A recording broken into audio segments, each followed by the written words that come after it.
Welcome to the Independent Advisors Podcast, where we dive into the world of stocks, tradable markets, and financial planning with Jessup Wealth Management's Chief Investment Officer, Mark McEvely, and CEO, Matt Jessup. You'll hear tips, tricks, and strategies to address your financial well-being, and most importantly, conveyed in a way that everyone can understand. Here are your hosts, Mark and Matt. Welcome to episode 323 of the Independent Advisors Podcast. On today's show, we are covering a few timely and important topics, including the fourth year of the current bull market, stock performance after strong rallies like 2025, gold's recent strength, AI adoption, an update on inflation, and RMD timing. Whether you're tuning in for market insights, planning tips, or just staying informed, there's something here for you. So today I'm joined by Aaron Kramer, Senior Wealth Advisor and CFP Professional here at Jessup Wealth Management, filling in for Matt. So AC, it's nice to have you back on. Thanks, Mark. Happy to be here. It's been a little while, but I'll get back in the groove of it. So yeah, I'm sure you will. I'm sure you will. Well, we'll jump right into it, starting with the month-to-date and the year-to-date performance numbers of the major market indices that we track. This data is from YCharts and as of the market close on October 22nd. S&P 500 index up 0.2% so far this month and up 13.9% for the year. The Dow Jones Industrial Average up 0.4% for the month and up 9.5% for the year. The NASDAQ Composite Index up also 0.4% for the month and up 17.8% for the year. The Russell 2000 Small Cap Index up 0.6% for the month and up 10.1% for the year. And the Vanguard All World X United States ETF is up 1.3% for the month and up 25.9% for the year. 3-month Treasury rate sitting at 3.96%, the 2-year Treasury rate sitting at 3.45%, and the 10-year rate at 3.97%. Before we get into this week's show, listeners, if you've been enjoying the Independent Advisors Podcast, I'd encourage you to head to our website, jessupwealthmanagement.com.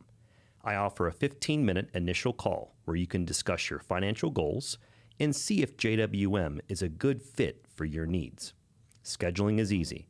Once you land at the jessupwealthmanagement.com website, just click Schedule Initial Call and select a time that works best for you. There's a quick survey to fill out that will help guide the conversation and ensure your time is used efficiently. If you're ready to learn more, visit jessupwealthmanagement.com and book your call today. Moving on to big headlines, current events from the past week. Aaron, I don't have much, just that earnings season is starting to heat up with a slew of earnings announcements expected over the next few weeks. And there's a couple of big ones later this week as well. So again, just expect that news cycle to be a little heightened, possibly a little bit more volatility in the markets over the next couple of weeks. Yeah, absolutely. Only thing I'd throw in there is that, we still kind of deal with this government shutdown, which is probably kind of a non-event at this point. The market seems to have priced it in. It's the only thing I would add in there. Yeah, exactly. It's a good point. Usually these things tend to be short in nature. This one seems to be dragging out a little bit longer, but not that long ago when Trump was in office for the first time, I think it was 2018-ish. 2019, something around there. Yeah. We also had a shutdown that lasted, I think it was like 35, 40 days, something like that. So, and again, we've talked before on the podcast that typically government shutdowns just don't have that big of an effect on the market. So perfect. Moving on to tweets, articles, and research from this week. First thing I had, Aaron, was a blog post from our friend Ryan Dietrich at Carson Investment Research titled "The Bull Market Turns 3." And essentially what Ryan was saying is that if bull markets make it to their fourth year, returns tend to be pretty strong in that fourth year. So he says the fourth year of the current bull market started on October 13th, so just about 10 days ago. Since 1950, bull markets that made it to 4 years old have been positive a little more than 85% of the time for average return of 14.6%. So I just thought that was kind of an interesting nugget. Yeah. Some encouraging data for sure. Yeah, especially going into 2026, which is a midterm year.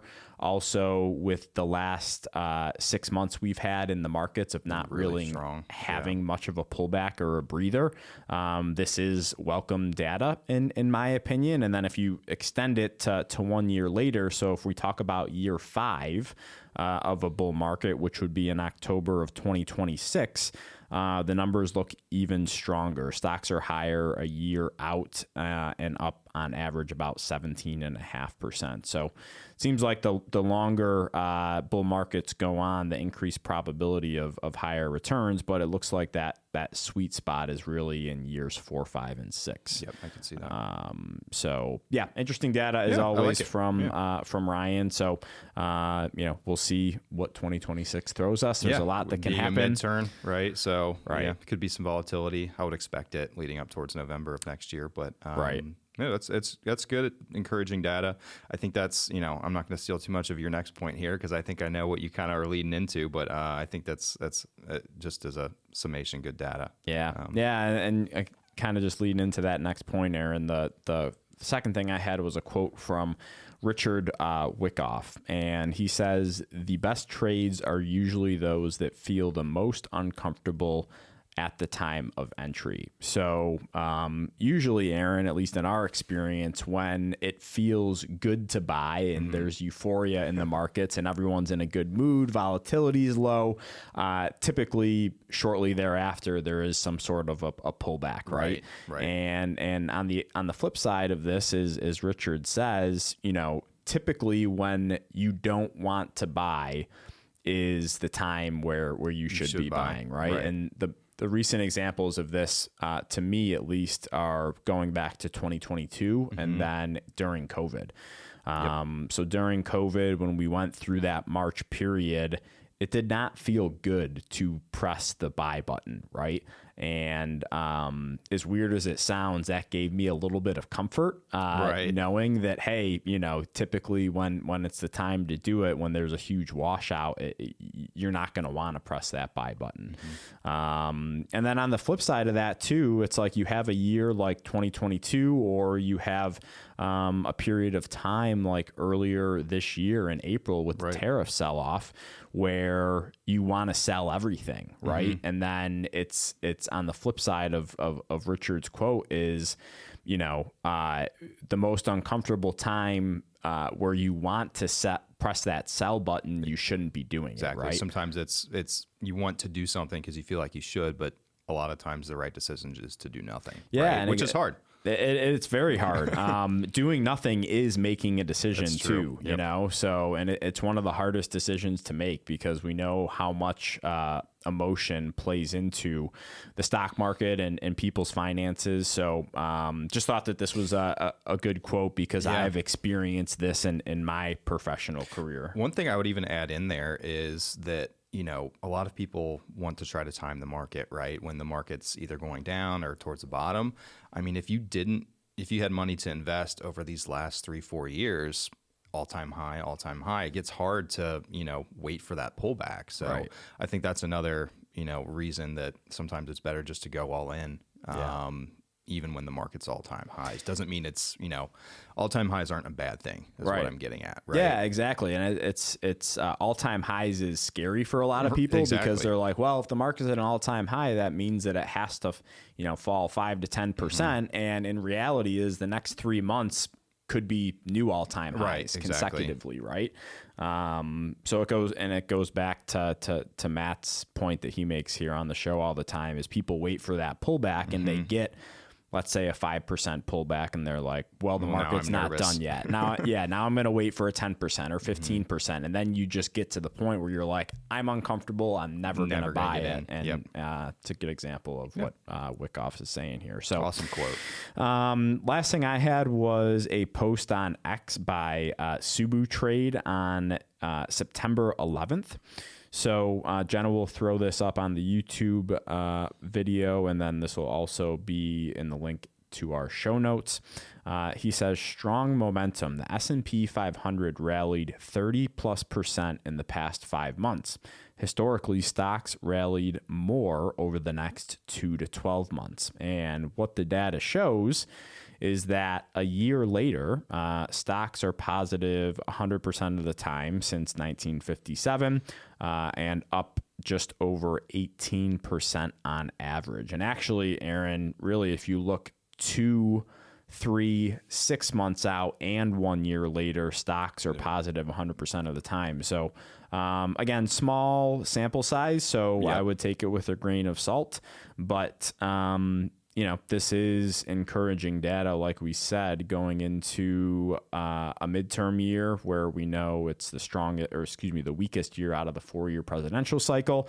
And then again, knowing the fact that the last 6 months have been nothing but gains. Exactly. This is one of those examples where I think, strength begets strength. Yep. Kind of, as it says, momentum, right? Right. So, No, I like that. Another good piece of positive data, which I appreciate. We always like to see that. So I'll turn it over to you. We wanted to take a minute and tell you about a service we personally use and trust, LifeLock by Norton. With everything we do online these days, protecting your identity and personal information is more important than ever. That's why we've partnered with LifeLock, a leader in the identity theft protection industry. Their mission is to empower people to live their digital lives safely, offering tools to help protect you and your family from threats like identity theft, cybercrime, and fraud. They combine advanced technology with 24/7 support to keep your information safer in today's connected world. We use it ourselves, and we think it's a valuable tool for anyone looking to add an extra layer of protection. If you're interested in checking it out, you can use our special link to get a discounted rate. As a heads up, we do receive a percentage of compensation if you sign up using our link, but we partnered with LifeLock because we believe in what they offer. To learn more and get the deal, just head to jessupwealthmanagement.com/LifeLock. Cool. Okay, I've just got a few things here. First is a blog post from Ben Carson, one of my favorite writers in the financial space here. And it's titled "Why I Don't Own Any Gold," and I think this is kind of a perfect time to bring this up because gold's been very in vogue this year. It's been kind of the trend, I would say, other than technology and artificial intelligence. Gold has been very, very strong, minus its performance the last couple of days. But Right. I just wanted to rip a few of his blurbs that he talks about in this blog post here. And so he says, so why don't I own any gold? Part of it is the fact that it's not a productive asset. It doesn't do anything.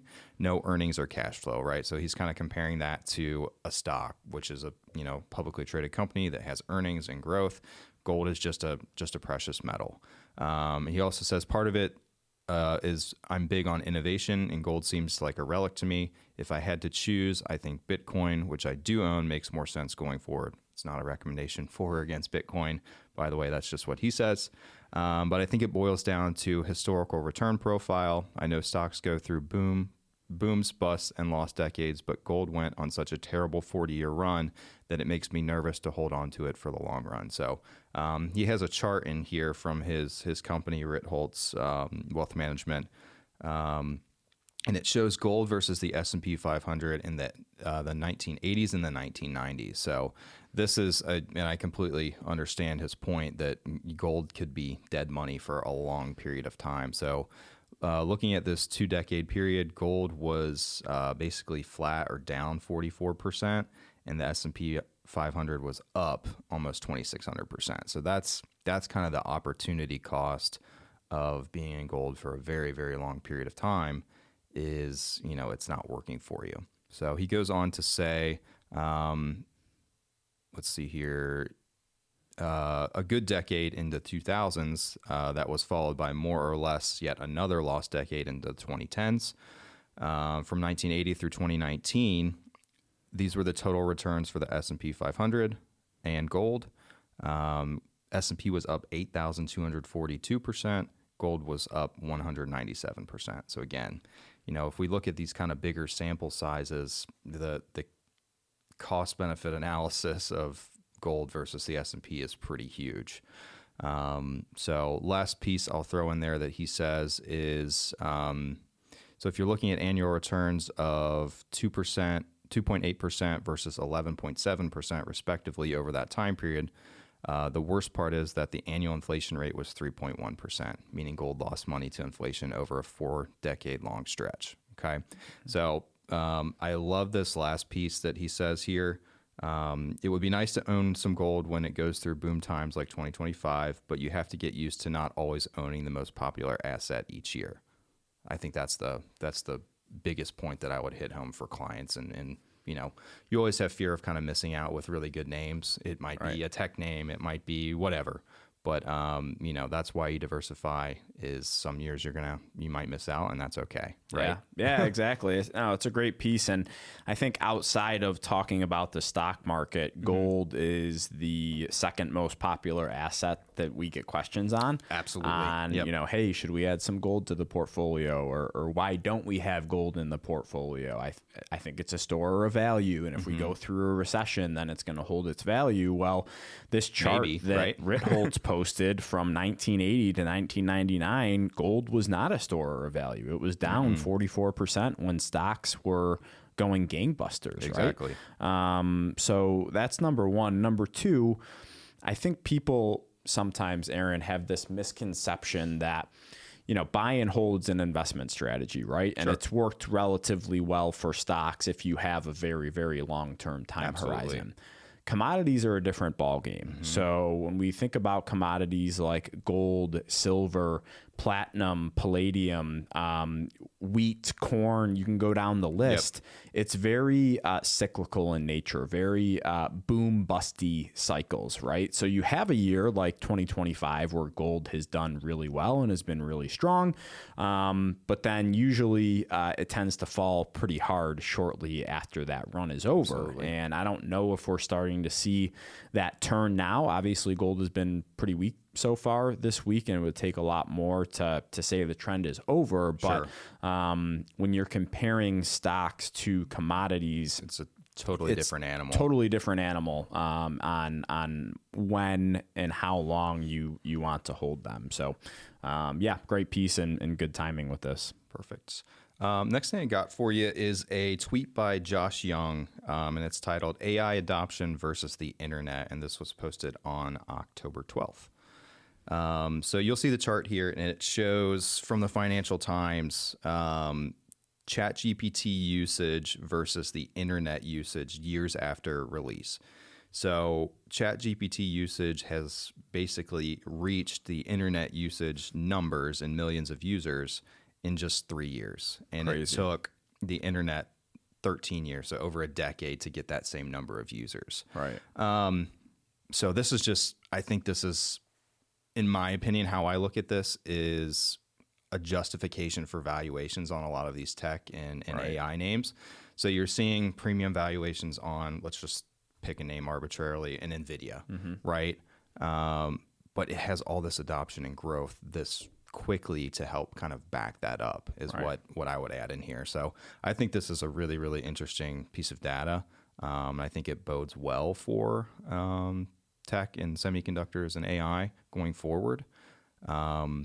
What are your kind of thoughts on it? Yeah, I would second and echo just about everything you just said. I think when people are talking about semiconductors being extremely overvalued right now, and for those of you who might not be too familiar, just a quick lesson on this. Semiconductors are extremely important to making AI run effectively, efficiently.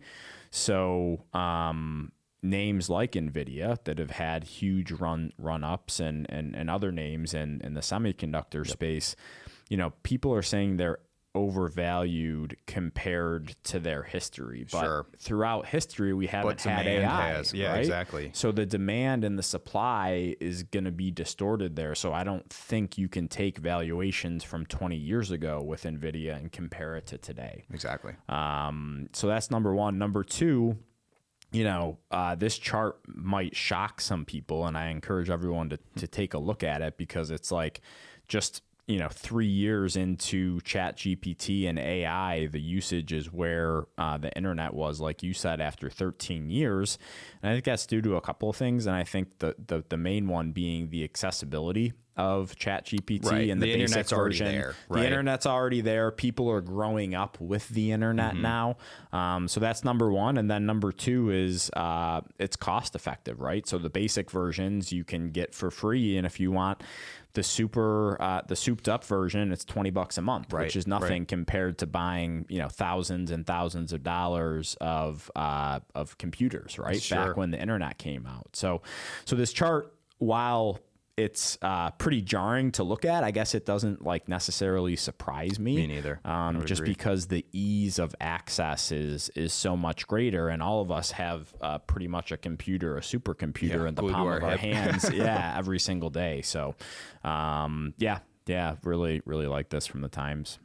Perfect. Last thing I have for you is just an update on inflation. So, kind of with this government shutdown, Trueflation made an X post on October 17th, so just a few days ago. And I'll jump over to that here real quick. It basically is just showing their calculation of inflation, which they're saying year over year is 2.24%. They go on to say that with this government shutdown, they haven't had any kind of releases on jobless claims, employment data, consumer price index, which is a good metric for inflation. So thought this was interesting that they're still out there calculating, and year over year inflation seems to be coming down or leveling out again. So I think what this means for me and for listeners is I think it still gives the Fed cover to continue to lower rates over the next 6-12 months, is my opinion. So I think, as inflation levels off or continues to be in this 2 to 3% target range, again, the Fed has the ability or some dry powder in their pockets to continue to lower rates. So hopefully that should lower mortgage rates, car loans, all that good stuff that, you borrow money for. On the flip side, all the money market accounts out there that have been getting that nice 4-5%. I'm sure you and Matt have talked about this several times at this point, but I'll sound like a broken record for a minute, and all my clients are going to know this as well. I've said it a million times, but all the money markets that have had that nice 3.5-4% should continue to come down, right? And should be a tailwind for equities, in my opinion. So inflation and rates are definitely closely tied and has an impact on the market, in my opinion, as well. So, I think low inflation and rates coming down is definitely a benefactor for risk assets. Yeah, for sure. And, the Fed's next meeting's next week. And I was looking at it yesterday. I think it's like a 98.5% chance that they lower rates again by a quarter percentage point. And then I just a plug for, Trueflation. We don't have any connection with them. Free advertising, right? I love their website, because the Bureau of Labor Statistics, all of their data is lagging, right? And Trueflation does a really good job trying to nail down the actual inflation rate at that point in time today. This is a site that I use almost every week just to check in on this. So highly encourage that people check that out, because like we said, the BLS data is lagging and just not happening at all right now because of the government shutdown. So. Awesome. I'll turn it back to you. Yeah. So I'll start off by talking about what our financial planning topic of the week is. But because we have Aaron on the podcast, I definitely want to get his opinion on this. But of course. This week, I want to talk about RMDs, Aaron, with us getting closer to the end of the year. If people have not taken their required minimum distributions, if they are required to do so, you want to probably start thinking about that at this time of the year. So this was a newsletter from The Oblivious Investor on October 13th titled RMD Timing. So at least in my meetings, Aaron, I'm sure it's kind of similar for you. If we have clients who are of RMD age, usually every year it's, hey, when should I take my RMD? If they don't need that money right now for something, to buy a new car or to go on a vacation, if they're like, hey, I really don't need it, but when do you think I should take it? And I think that this newsletter did a good job addressing that. So I'm going to read just a couple of snippets from this article, Aaron, and then I want to get your thoughts. So Mike says, due to legislation over the last several years, the starting age for RMDs based on year of birth is now as follows. So kind of just laying the groundwork here. If you were born in 1950 or earlier, your RMD age is 72 or 70 and a half for anyone who turned 70 and a half prior to 2020. If you were born between 1951 and 1959, your RMD age is 73. And if you were born in 1960 or later, your RMD age is 75. A common question is, within a given year, when is the best time to take an RMD, earlier or later in the year? If the money for the RMD is needed for spending, then just take the money out of the IRA as you need it. If the money isn't going to be needed for spending, for example, after being distributed from the IRA, it would just be reinvested in a taxable brokerage account, then we generally want to leave it in the IRA for most of the year.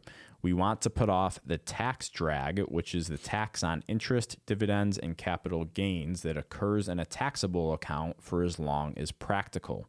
Don't wait until December 31st, though, because we don't want any administrative issues to cause a late RMD. October to November is usually what I'm aiming for. And really, this preference for waiting until later in the year is just a minor one. We're talking about the tax on a few months of interest from a small percentage of an account, which itself probably only a portion of your portfolio. If there's ever any other reason that points in favor of taking the RMD earlier in the year, just take it earlier in the year. So Perfect. What are your thoughts here? I tend to agree with him. Yeah, I agree wholeheartedly. I think that makes a lot of sense. You know, if a client's taking money monthly as like a distribution and it covers their RMD, just take it throughout the year. If there's a bigger purchase up front, take it. It's not a huge deal. Like the article says, it's a small portion of the net worth. It's a small tax drag. You know, for clients that don't need it, I usually target November, December, early December, and don't like to put it off too late just because of the administrative, you know, kind of responsibility of getting it done before the end of the year. But yeah, I think wait. If you don't need it, take it whenever, is my opinion. So yeah, I would agree. And again, there's going to be very few instances where it makes a huge deal, but it'd have to be a really big IRA. Yeah, a really big IRA, or, you know, someone that takes their RMD and moves it over to their brokerage account in February. Yep. And then in October, you know, whatever was purchased with those funds is up 500%. Sure. And the advisor wants to take some chips off the table. Well, guess what? Now that becomes ordinary income for that year, rather than being able to trade that stock in the IRA and not have any tax consequences, right? Yep. So again, there's not few and far between. Very few and far between. Probably not a whole lot of instances that'll make that much of a difference. But again, I think it's just probably best practice to wait. And if you don't need the money, wait towards the end of the year. Absolutely. So, well, thanks, Aaron, for joining me, and thank you, everybody, for listening to episode 323 of the Independent Advisors Podcast. We will be back with you next week for episode 324. Thank you for listening to the Independent Advisors Podcast. If you're interested in hearing more, hit the subscribe button so you can be notified every time a new episode gets released. Feel free to share with friends, family, and follow us on Twitter at Jessup Wealth, Facebook, and LinkedIn. Mark and Matt will continue to share beneficial information on these social media sites. Also, check out the podcast tab on their website. That's www.jessupwealthmanagement.com. There you'll find links to every episode of the Independent Advisors. Have questions or topics you want to discuss on the show? Message us on Twitter, LinkedIn, or send an email with the words questions and topics in the subject line to inquiries@jessupwealthmanagement.com. We'll talk about it right here on the podcast. Certain sections of this commentary may contain forward-looking statements based on reasonable expectations, estimates, projections, and assumptions. Forward-looking statements are not guarantees of future performance and involve certain risks and uncertainties which are difficult to predict. All indices are unmanaged and are not available for direct investment by the public. Past performance is not indicative of future results. This podcast is provided for general informational purposes only and does not constitute either tax, legal, or financial advice. Although we do go to great lengths to make sure our information is accurate and useful, we recommend you consult a tax preparer, professional tax advisor, financial advisor, or lawyer regarding your specific circumstances. Investing involves risk, including the loss of principal. No strategy can guarantee any objective or goal will be achieved.